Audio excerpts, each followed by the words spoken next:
اليوم رح نحكي عن مراحل عمر الإنسان وشو بينقال له حسب كل مرحلة. الإنسان بيبدأ حياته بيكون شيرمج، بعدين بيصير شيرفكري، بعدين بيصير زاروك، بعدين بيصير سيبا، بعد سيبا بيصير خورت، بعدين بيصير زلام أو مير إذا كان رجل، وبيرك أو جن إذا كانت امرأة.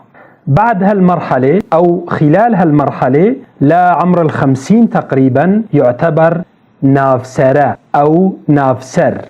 بعدها بعد ما بيشيخ أو بيصير كبير كتير بالعمر منسميه كالامير إذا كان رجل، أو بيرجن إذا كانت امرأة.